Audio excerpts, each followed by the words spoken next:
So you've been mentioning the 4 questions. Could you please tell us what they are, and could you just describe them a little bit?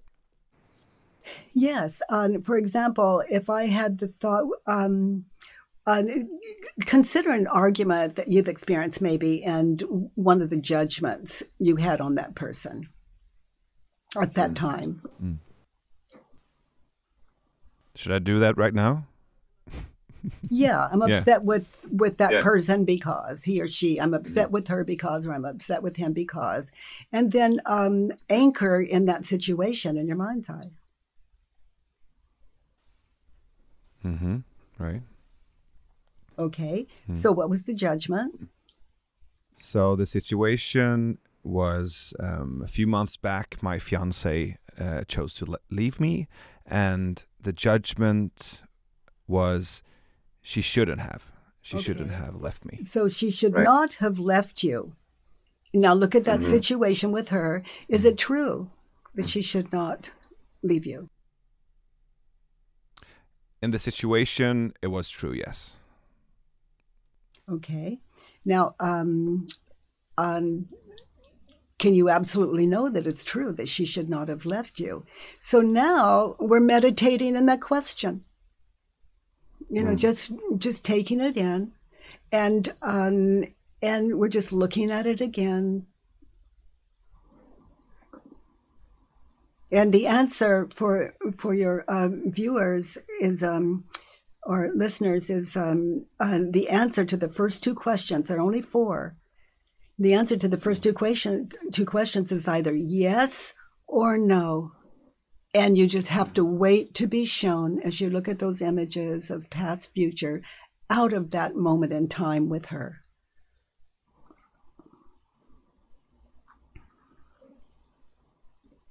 No, I can't. I cannot be sure that she shouldn't have left me. So the answer to the second question is no.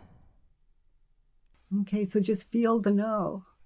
And what a mind opener that is. You know, you've been believing that maybe for 3 months, and now, you know, a little light is getting in, little space, just a little more space.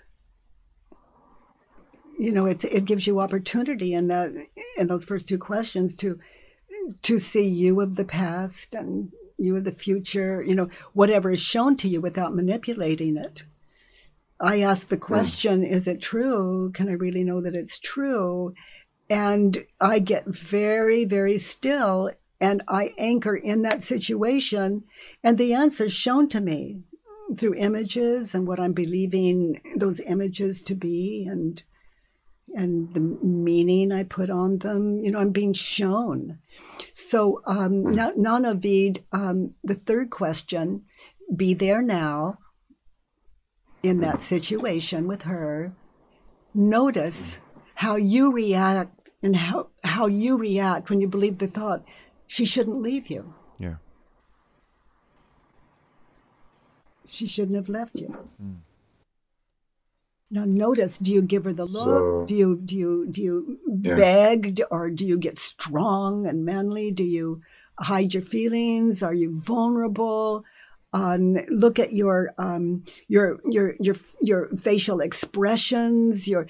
How do you react? What happens? Just witness when you believe the thought, she should not have left you. I go to this very closed off, cold, emotionally poor place. I would say I shut off. Yeah. I harden. Yeah. Yeah. So look at her, look at you. That's what she's seeing. Yeah.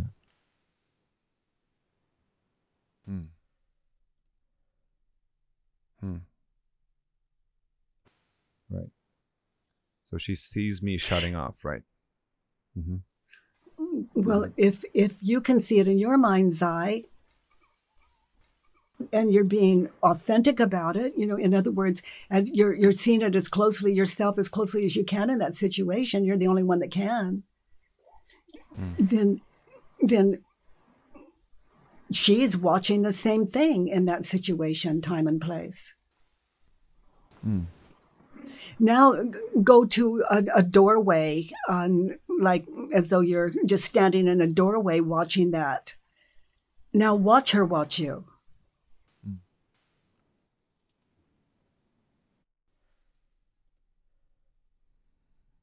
And watch you.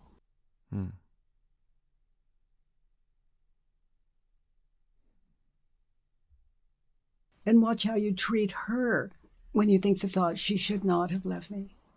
Right. Okay, you see it? So in that situation, this is the last question, in that situation, who would you be without the thought, she should not have left me?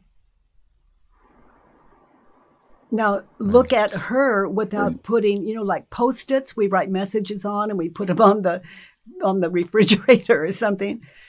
Just take that off of her. She should not have left me. And look at her. Look at her, look at you, and just stay there until, a little compassion, a little,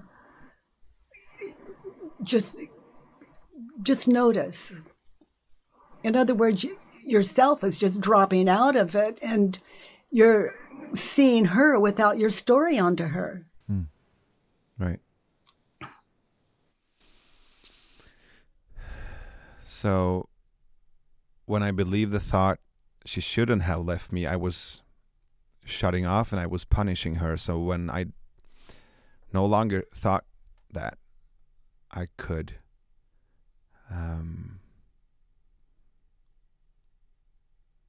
hear her, connect with her. Yeah, I could hear her, but I was also able to be more soft and connected, right? Connected with her and myself as well. Yeah. And you're all about communication. This is how to be a good listener. It's for people who sit in inquire as a practice, this in the meditation and with these questions in there, it's a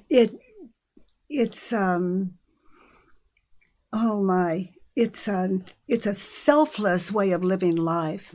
And it's also a fearless way of living life. And in that, we are the best communicators. It's like it's all there. I mean, your whole communication is there now. And it's the opposite of what you were believing on to her. You're in a position to listen compassionately. And so let's turn it around. She should not have left me.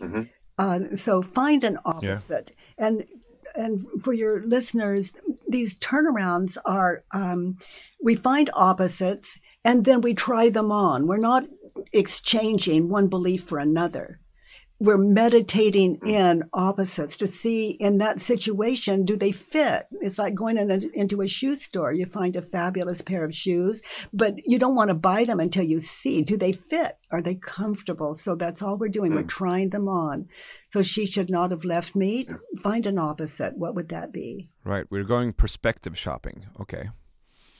Yeah. She shouldn't have left me, so she should have left me. Okay, so what's an example in that situation? She should have left me. If that's the conclusion she's drawn, and if that's what she has, if that's an insight or a decision she have reached, so she should leave me. If that's what she believes, that's exactly what she should do, right? Yeah. Well, it's is that right? If that's right with you, just experience it, feel it through all of these 4 questions and turnarounds, the emotions, the emotions are what we feel first, but we really don't experience emotions until we until we're believing the thought and seeing the images of past future that would be like cementing them in a way that we would believe against our nature anyone is off base.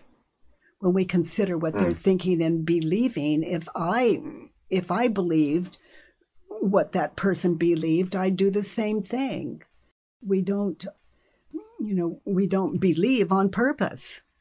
It's like we're robots just walking around with these things that we have, these thoughts we have and beliefs we haven't tested for ourselves. No one teaches us how to think for ourselves. Well, I would say how to question what we believe and go beyond what we believe the world to be and people in the world to be. She should not have left me. She should have left me.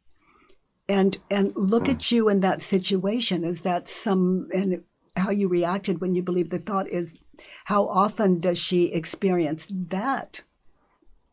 And it's not right or wrong. We're just noticing. You're meeting the partner she was with all that time. Yeah. Right.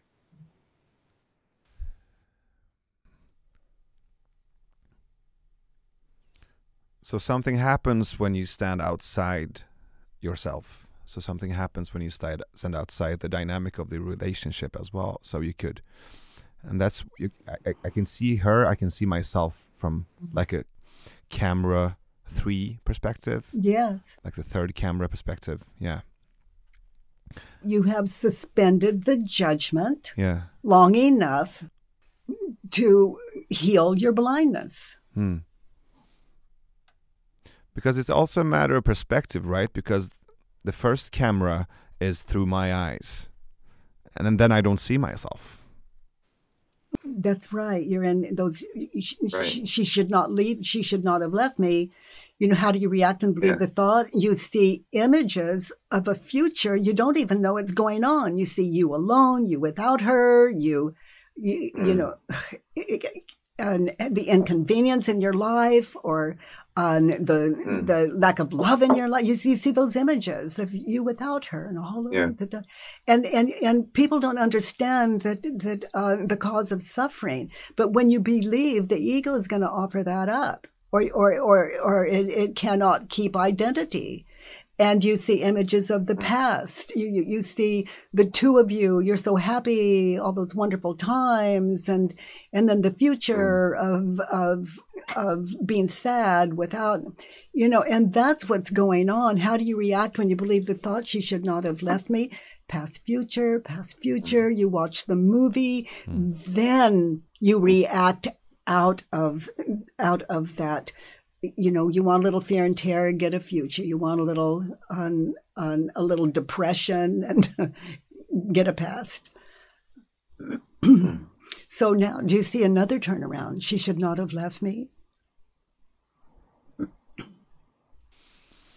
So I'm thinking about the fact that I shut off my own presence, my own connection with myself and with her. So maybe I shouldn't have left me. Okay, so drop the maybe on the floor. Respect it. We're testing. I shouldn't have left me. Yeah, we're just trying on the shoes. I should not have left me. Yeah.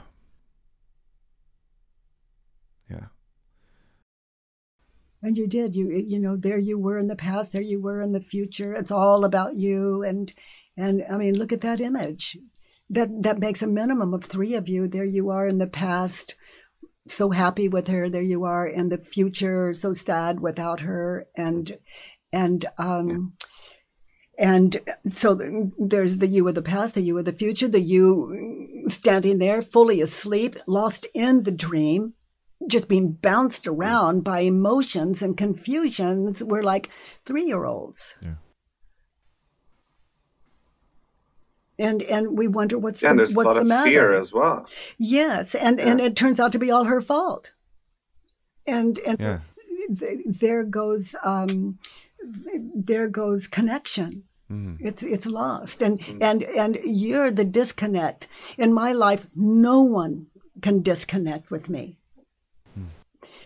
Only I can. If there's a disconnection, I have to take personal responsibility for that, because It has to be what I'm thinking and believing about you, about me, about the world. It has to be. It has to be imagination. We're connected by birthright, by divine right, by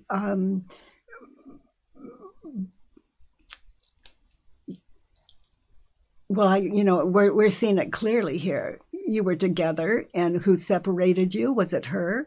No, not in your world.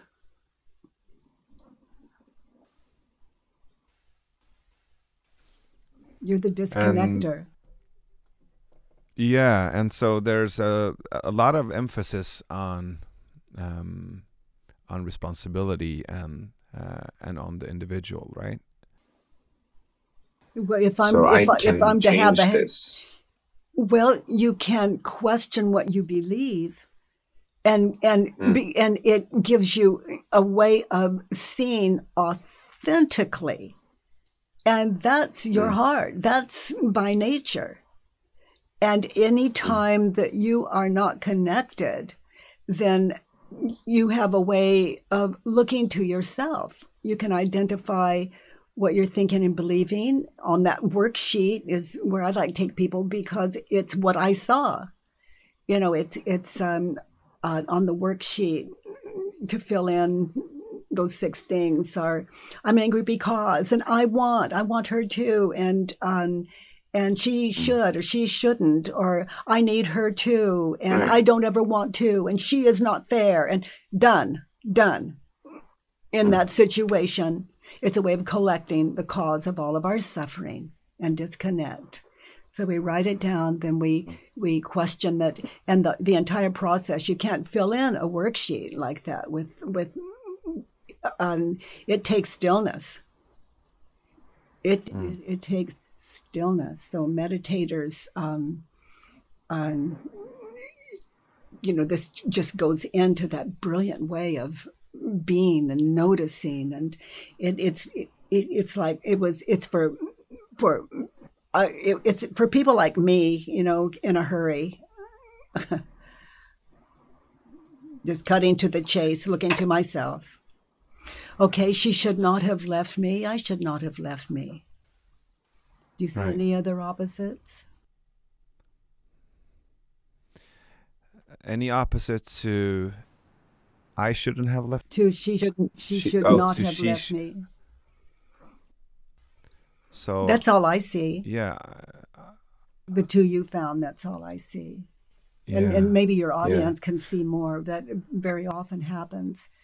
Now, it stems from a more general concept of people should not leave me, right? Yeah, right. And of course they should. And I mean, so that could be a turnaround as well. So people should leave me if they like to, if they want to. So she should leave me was your opposite, was one of your opposite. Now you will find, which you already have, that spills over to everyone in your life. You work with one concept on one person, and it flows into every apparent person in your life, in your world. And so it appears you're just working on one person with one judgment, but it doesn't work that way. It enlightens the mind. Because it stems from some kind of belief. It opens up the space. We believed it, and now our mind is open to something else.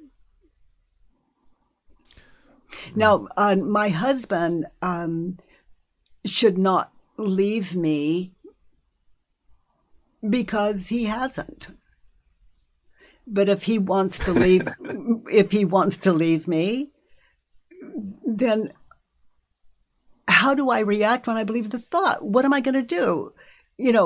Force him to be with someone he doesn't want to be with, and then I call it love? Not a chance. Right. In one way, it's accepting reality as it is, right? So, it's we don't have to, but we can meet it with understanding, which opens the entire space. but anything short of that is war.